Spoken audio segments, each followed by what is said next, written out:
প্রিয় দর্শক, আসসালামু আলাইকুম। আজ আমরা আলোচনা করব ভারত মহাসাগরের এক রহস্যময় দ্বীপ, উত্তর সেন্টিনেল দ্বীপপুঞ্জ নিয়ে। উত্তর সেন্টিনেল দ্বীপের ভৌগোলিক অবস্থান এবং রহস্যময়তা আজও আমাদের ঘিরে রয়েছে। ভারত মহাসাগরের আন্দামান দ্বীপপুঞ্জে অবস্থিত উত্তর সেন্টিনেল দ্বীপপুঞ্জ।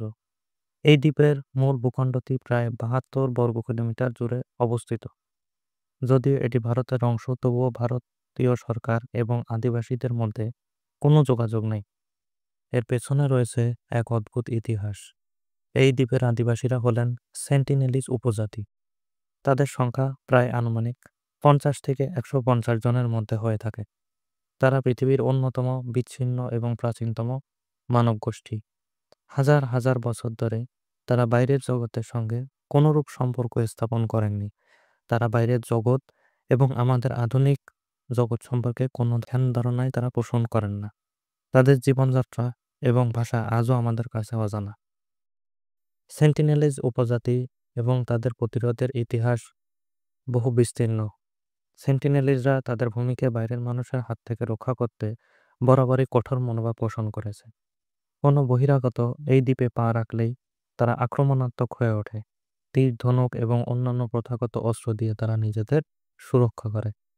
19 শতকের শেষের দিকে ব্রিটিশরা অবশ্য তাদের সঙ্গে যোগাযোগের চেষ্টা করে।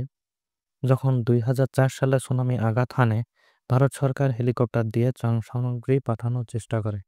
তখন সেন্টিনেলিজরা তীর মেরে হেলিকপ্টারটিকে সরিয়ে দেয়। 2018 সালে অ্যালেন চাও নামক এক মার্কিন ধর্মপ্রচারক এই দ্বীপে যাওয়ার চেষ্টা করলেও তাকে হত্যা করা হয়। সেন্টিনেলিজদের এই বিচ্ছিন্ন জীবনধারাকে সম্মান জানিয়ে ভারত সরকার তাদের দ্বীপে বাইরের মানুষের প্রবেশ নিষিদ্ধ করেছে। দ্বীপের চারপাশে 5 কিলোমিটার এলাকা জুড়ে সংরক্ষিত অঞ্চল ঘোষণা করা হয়েছে। কোনরূপ মানুষ বা যানবাহনের এই অঞ্চলে চলাচল পুরোপুরিভাবে নিষিদ্ধ সরকারিভাবে। এই পদক্ষেপের উদ্দেশ্য হল উপজাতিদের নিজস্ব সংস্কৃতি, জীবনযাত্রা এবং স্বাস্থ্যকে সুরক্ষিত রাখা। বাইরের জগতের সংস্পর্শে এলে তাদের মধ্যে রোগ ছড়িয়ে পড়ার ঝুঁকি রয়েছে, যার বিরুদ্ধে তাদের শরীরে কোনো প্রতিরোধ ক্ষমতাই নেই। মানবজাতি এবং বিজ্ঞানীদের কাছে আজও এই দ্বীপটি এক রহস্যের আধার, যা প্রকৃতির মাঝে এক বিস্ময়কর জীবন ধারণের দৃষ্টান্ত হয়ে আছে। ধন্যবাদ সবাইকে।